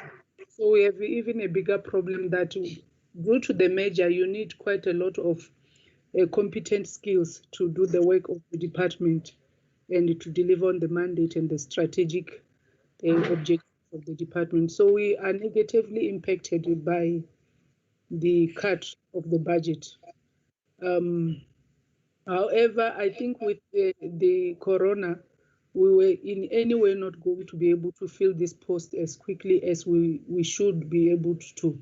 So we were advised that the coming budget for the next financial year would cater for this. So we're hoping that with the proper plans in place and provided the cut is not sent to the next financial years, we should be able to fill this critical post that impacts on the delivery. Thank you. Thank you, Chairperson. On some very specific questions on the impact of the cut, do we have a contingency plan to catch up in the future? Our understanding from National Treasury is that this is a once-off budget cut. It is not going to be a recurring cut throughout the medium-term expenditure period. So we are anticipating that in the new year, we will go back to the normal budget situation so that we are then able to implement our programs as originally planned in the 5-year strategic plan that we tabled. We are grateful for the additional budget we have received from the presidency through the presidential employment stimulus. We do believe that it is going to help a number of the smallholder farmers who fell through the cracks, who did not qualify for the COVID-19 disaster fund, where we are providing inputs to smallholder farmers. We have agreed with the presidency that we will definitely prioritize those who fell through the cracks. About 55,000 farmers had applied for this, and just over 15,000 qualified. So we've got just about 40,000 that we need to take care of. That work is being done with the provincial departments of agriculture. A question linked to this one was, do we have a provincial breakdown? We only formally met with the presidency to get a formal feedback from the presidency that we have got this budget allocation, because it had not been confirmed by National Treasury with them much earlier. So we are meeting with the provinces next week. When I'm saying with the provinces, I mean both the provincial offices of the National Department of Rural Development, but also the heads of departments of agriculture. We're meeting with them to plan in terms of how are we going to prioritize the allocation of this money for which farmers. But let me just say that we are looking at farmers who are doing backyard gardens. We are looking at households. We will apply the criteria that we had applied for the COVID-19 disaster fund, where we will prioritize 50% of women, 40% youth, people with disability, and military veterans. That is our guiding criteria. That is how we're going to select those who qualify. In this instance, we're not going to be raising the criteria such as people must have bank accounts, because we appreciate that these are not, these are the unbanked farmers who don't necessarily have bank accounts. The president has said these are not the people who must necessarily farm to make a living. These are the people who are farming to supplement their meager income, some of which have been impacted by COVID-19. So the question of bank statements and so on, the turnover, those two are not going to be the criteria in terms of this fund. So once we've done with the province, with the meeting with the heads of departments of the provincial departments of agriculture, will be able to provide the provincial breakdown. The work, as DDG Ramasodi said, yesterday we met with the Vinpro and big and small wine producers. They presented their case to the minister, and the minister is going to be taking the matter up with the relevant ministers in the economic cluster, such as the Minister of Tourism, who co-chairs the economic cluster, such as the Minister of Trade, Industry and Competition, such as the Minister of Health, just to examine the impact of the recent announcement, the ban on alcohol on the wine industry. We are very mindful that the small wine farms, the wine operators that are SMMEs, are largely dependent on tourism, people who visit their establishments and the like. So we are very mindful that there will be serious implications for those, and they are most likely to be the first to go under these circumstances. They have put their representations to us. The minister will be taking it up with those relevant ministers. I also will be talking to the relevant DGs to see whether we cannot come up with the proposals that could then go up the system. At this stage, we are unable to say what is going to be the outcome, but we are looking at the proposals that the industry put to the minister yesterday. The issue of the net joints, again, there's extensive amount of work we have done in that area. From the beginning, as DDG Ramasodi has said, be it the issue of the auctions that were banned, members will remember that agriculture, unlike many other sectors in the economy, agriculture was classified from the very word go as an essential service. There were a number of glitches as the police were trying to enforce the lockdown.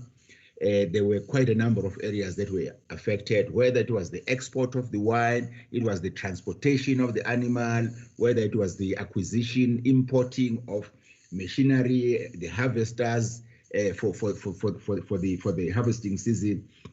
We were working hand in hand with the agricultural sector across the board to bring to the attention of the police, to bring to the attention of net joints, to bring to the attention of the ministers that were responsible for those sectors, be it the Minister of Transport, whether there were delays at the ports, whether it was the police with regard to the disruption of auctions. So we played quite an integral part to make sure that work was flowing around that area. And the minister also serves in the disaster management subcommittee that is chaired by Minister Zuma. So she also made representations when we were coming across all of these challenges. On the specific issue by Honorable Marais, yes, Ebenezer, a bigger portion insofar as Trankra Farm was transferred, a bigger portion of Ebenezer was transferred. There is an outstanding portion that has still got to be transferred.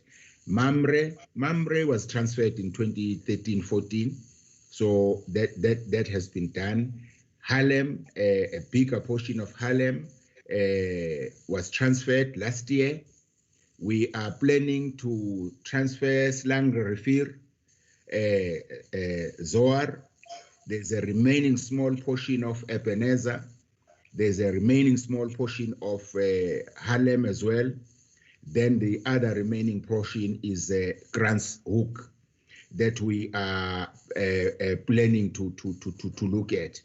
There will be areas that will remain, such as Saron, Hernandedar, Serbrak, Pinil, and Reed Prot. So those will be the areas that will remain for transfer.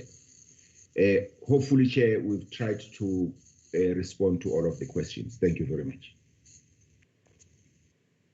Thank you. Okay.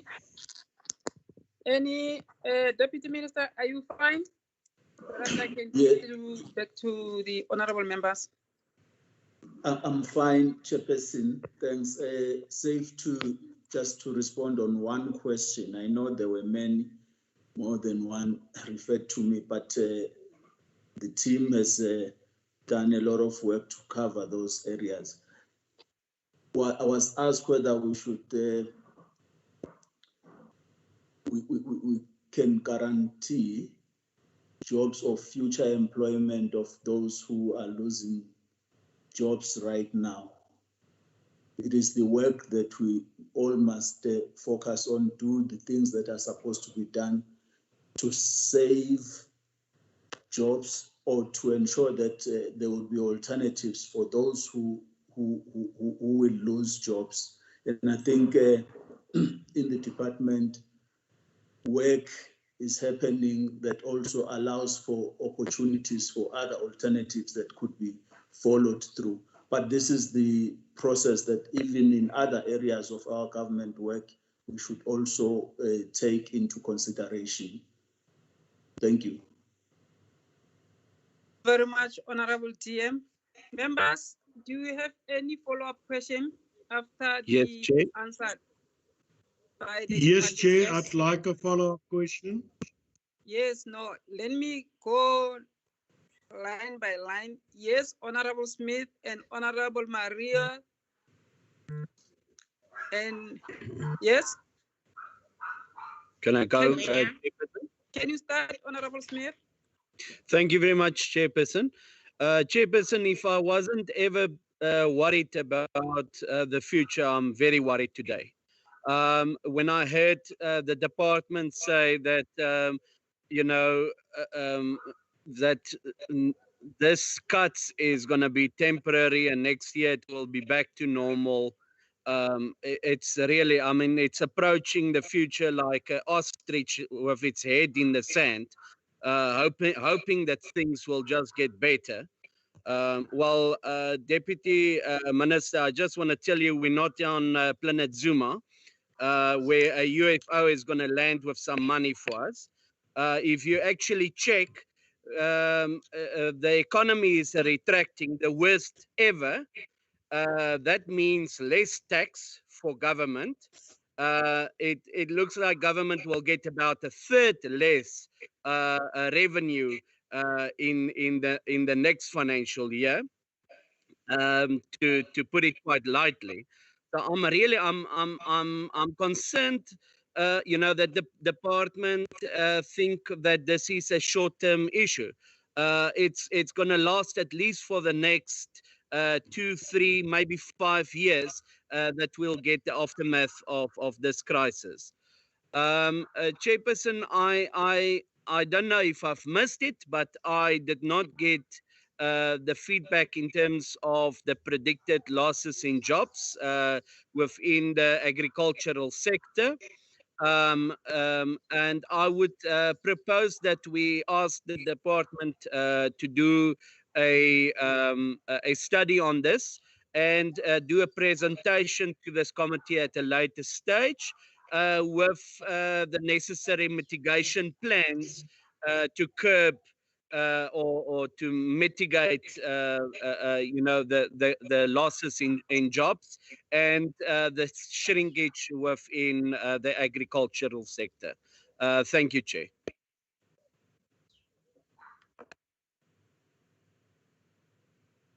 Honorable Marias. Thank you so much, Madam Chair. I thank you so much for the reply that I received from the department. I just want to know that I know you referred to Ebenezer. I was questioning Amalstein and Waikraal. These are rural areas here in the Western Cape. And the people of Amalistein wanted the land also to be transferred in terms of Traka to a communal property association. But because they couldn't pay the transfer cost, the state took the land back. I want to know if the minister is prepared to renegotiate that, have a referendum there, and give the land back to the people. The state took the land back of Amalistein, and I want to know, what do you intend to do with the land? And also Elam, I want to know, what is the long-term plan with this land? What do you want to do with it? Especially, and the last question, the cannabis master plan. Can you tell us more about your cannabis master plan? I'd like to know. And I want to see that's part of the rural development there. Thank you, Honorable Mario. Honorable Chairperson, my hands was up. Oh yes, My hands were Winnie. Honorable Ngwenya, my apologies to call you Winnie. Honorable Ngwenya. Thank you, Chairperson, and thank you for the response from the department. But I still have another follow-up question that are two, Chair.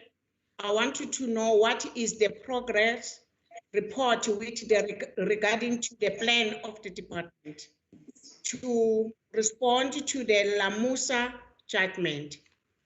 Chairperson, my second question, I want to know how will the department deal with the 1998 lodged claims? Thank you, Chair.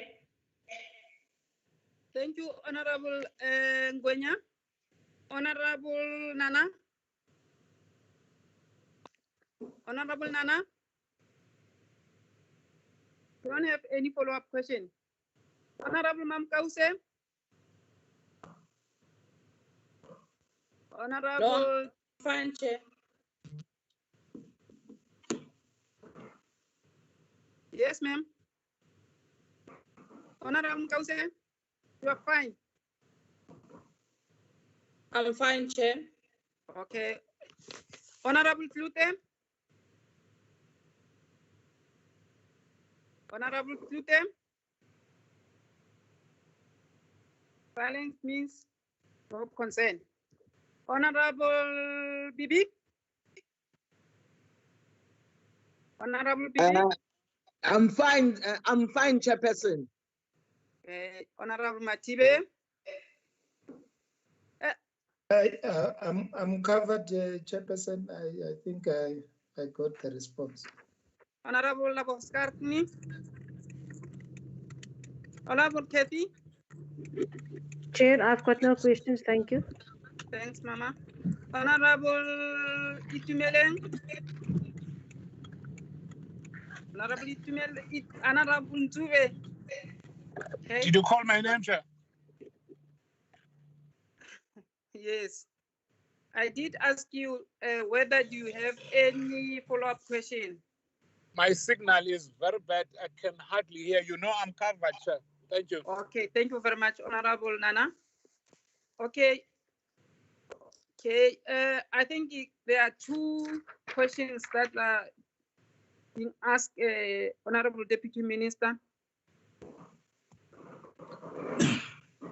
Yes, if I may take the one on the predictable job losses, which indeed is a very critical question because we were in a very bad state. In the beginning of this year, the first quarter of 2020, in this sector, we lost 21,000 jobs. We're now looking at the impact of the COVID situation, and I think the labor force will issue the results when they've given that. But we're not looking into a beautiful situation. Job losses are happening in this sector, but we are working hard to try and avoid that. Okay. Thank you, DM. Thanks. Members, you are... Yes, ma'am. Yes, sir. Can we respond also to the question of Honorable Ngwenya on the judgment? And we would also request Honorable Murray to give us more details on the three properties that were supposed to have been transferred.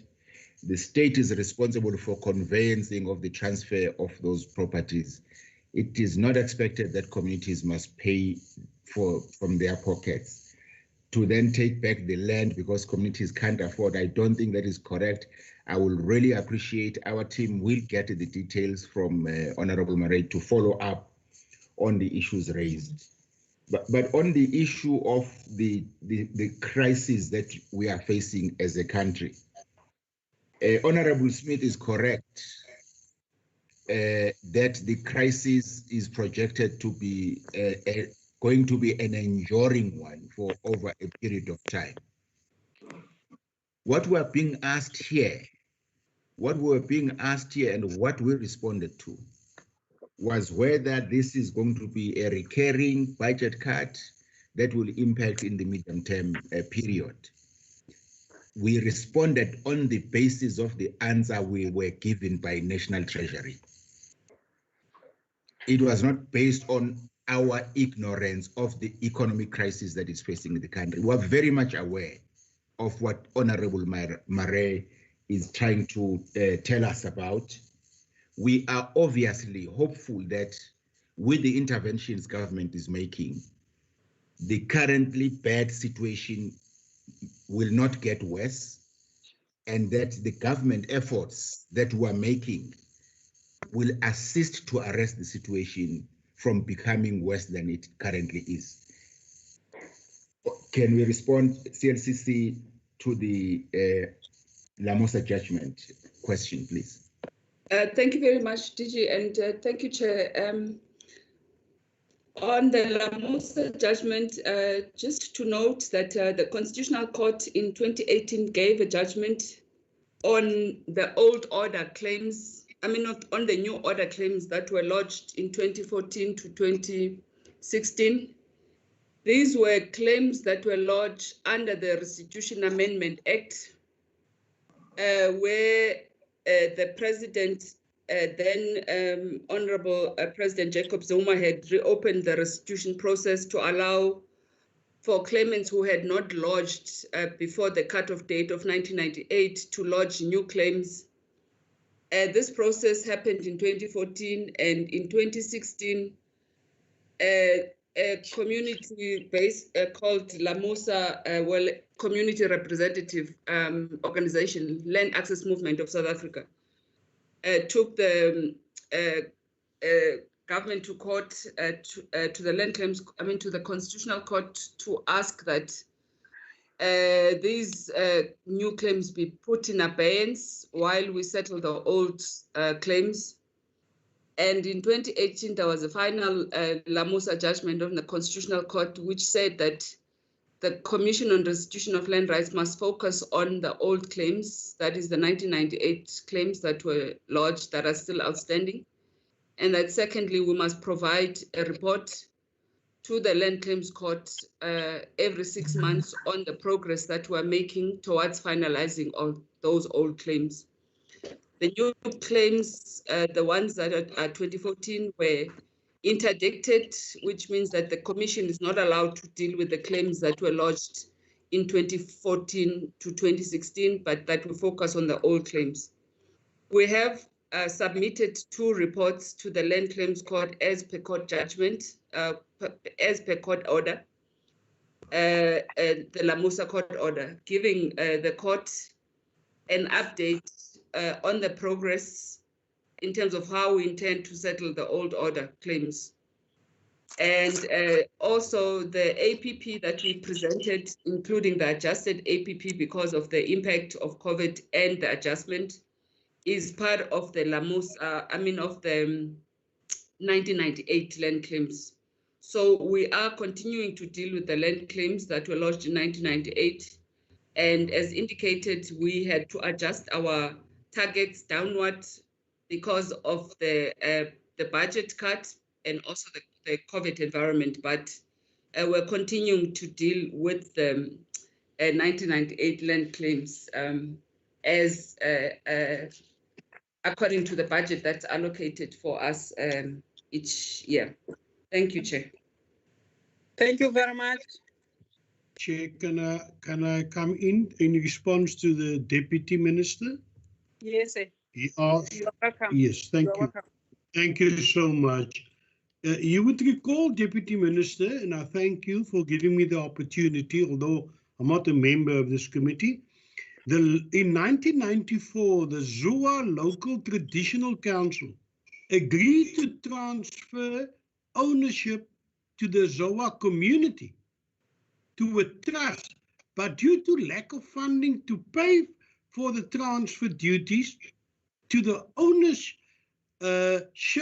reported back to government.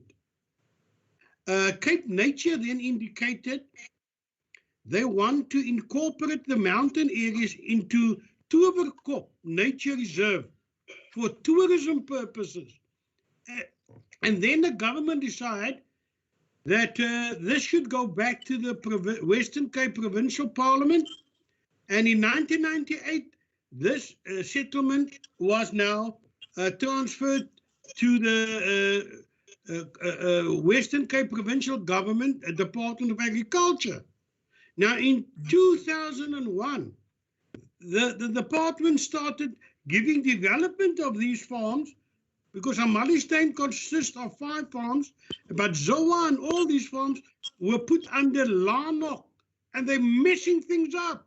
They don't know their arms from their elbows in terms of development, and the only thing they've done over the years is say there's no water, but all surrounding farms are doing quite well, except the farms owned and occupied by colored people. I'm upset by this. I brought it up in the Western Cape Parliament to say, why don't you give this job to professionals to develop this area, and why don't you transfer the land to the communal trust the people ask for? And if you talk of restitution and reform, I don't see why the payment of transfer duty should be an issue at all. So I'm not blaming anybody. I ask for a solution. Amalstein consists of 5 portions. And this was already given to the colored community in 1850 by the Berlin Mission Society, who purchased this land on behalf of the colored people who stayed there. So I'm really interested in this, and this is why I've decided to come on board and put our case. I asked for a solution. I asked that the DA in the Western Cape be told to pull up their socks if they're really serious about rural development of colored communities in the Western Cape. Thank you, Honorable Marias. Honorable Marias, because of the network, we will request you to put your point in writing so that the department can respond it. Because somehow you we didn't hear you clearly. So can you give Aska your information, all the point that you have raised, so that we can send them to the department? I thank you, Madam Chair. I thank you for that concession. I will do so. I must unfortunately leave the meeting now. You don't need me because I don't have a vote in any case. But I would like to please, who should I address it to? Aska. Aska. Yes. Okay. I thank you for the opportunity, members. Thanks for listening to me. And I'm sure I will take this thing up further. I want the rural land in the Western Cape to be brought to their attention and put as a priority. Thank you, Honorable Marias. Thank you, Honorable Marias. Honorable Deputy Minister, I don't think you need to answer this question because I don't know, did you get it clearly? And DG, that's why I'm saying Honorable Marias to put in writing so that we can respond it in writing. You are correct, Chairperson. I listened, but the way you are suggesting is the correct one. Okay, thank you very much. Members, you are fine, eh? Are you fine, Yeah, we are members? fine, Chair. Okay. Deputy Minister. Yes, ma'am. Yes, ma'am. Yes. No, we're fine. We're fine, Chair. Okay, okay, okay. Deputy Minister, I would like to say the department need to heed the concern raised by the committee today. And then the minister to drive the review and update of 1995 white paper on agriculture developed under the minister Dr. Dr. I. Paniker, Paniker, to reflect the new department and the national priority areas and international agreement, specifically land issue, climate change, and offers. This will help guiding future operational of the department, reprioritization of budget, and critical area that need to be prioritized. Secondly, the department should work optimally to utilize the budget and the market access to ensure the food security and employment of farmers, workers is not severely affected by the budget adjustment in COVID-19. The third one, the department should consider the impact based on the approach on the intervention, which will assist the committee to determine the impact budget allocation has identified areas that need to be addressed. By so saying, Honorable Deputy Minister, this is the recommendation that I can put in front of you. And then I can say again, Honorable Deputy Minister, there are lands that are in the hands of the traditional leaders, but that land belong to government. Can the department make sure that they transfer that land to the traditional authority so that the community should utilize that land? Because for now the land is there, but the community doesn't have an access because that land belongs to government. And then lastly, Deputy Minister, I want to say in future, when there is a cut of budget, you must please prioritize the rural areas, especially that the provinces that are in agricultural, and particularly in the emerging farmers. You must prioritize them so that they can be assisted by government. The last one, I want to say the department, yes, we do understand when you presented that because of COVID, you cannot fill up the critical vacant post. The committee would like to urge the department that as soon as possible in the next budget, they must fill up the critical post. With these few words, Deputy Minister, I would like to say you can say a few words before I can close the meeting. Chairperson, thanks very much, and thank you for allowing me to do that, of which I will not take time of the work that has been happening.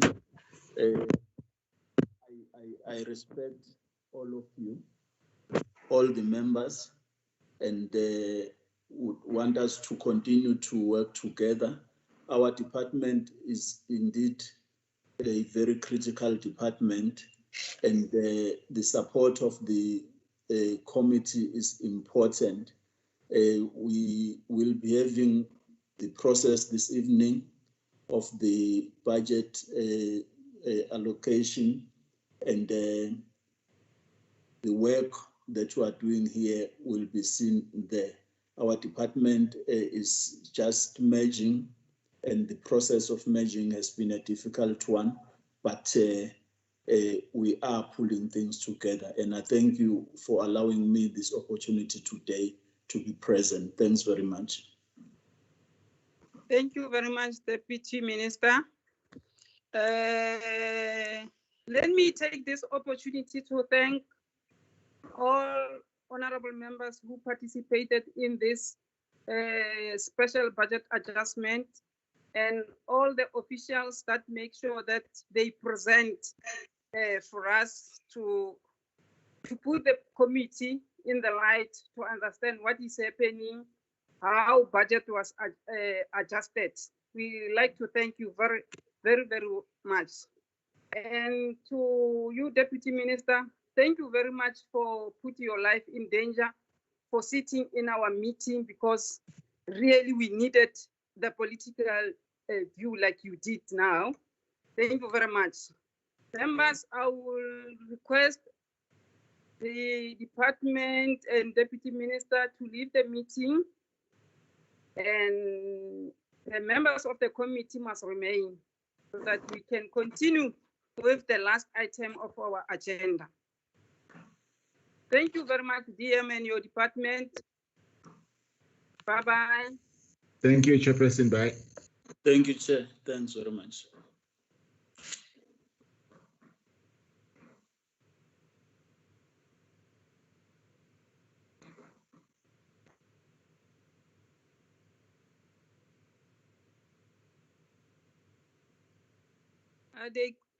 Are they gone?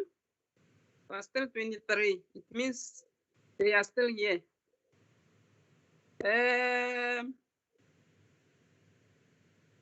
Members, let me put in front of you the minutes.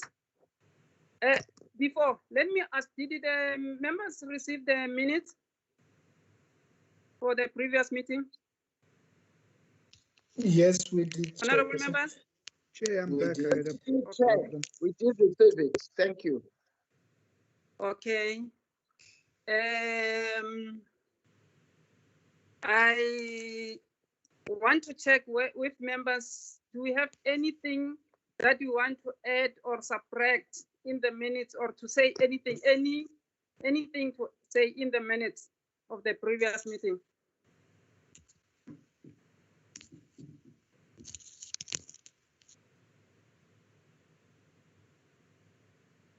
Any addition or anything that you would like to reflect on the previous meeting, honorable members? None. Okay.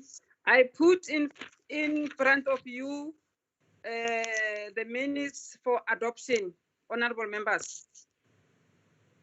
Honorable Bibi? Honorable Bibi?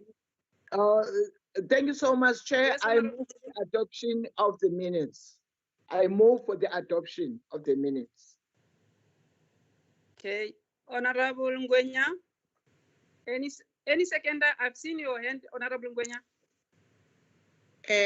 Chairperson, remember that I was sick on the 14th and it was my birthday.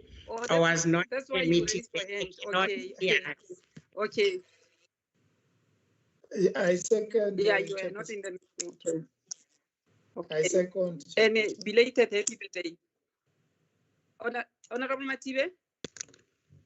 I second, Chairperson, and I'm happy that Honorable Ngwenya is very well. I can see she has recovered. Yes. Aska? Chairperson, anything? Yes, Chairperson, my apologies. I had difficulties with my side, so I could not hear anything. Was the we adopted the yes, we adopted the Chair, we adopted the minutes of 14 July. Like I said, I had difficulty. Did we adopt the minutes of the 10th of July? Because I could not get the proposed and seconder for that, for the minutes of the 10th of July. The 10th of, oh, we have adopted the 14, the minutes of the 14th. That's correct. Now let's put, oh, honorable members, let me put the minutes for the 10th of July for the committee to consider the adoption. 10th of July, day after my birthday. I move for the adoption. Honorable Matibe move of adoption.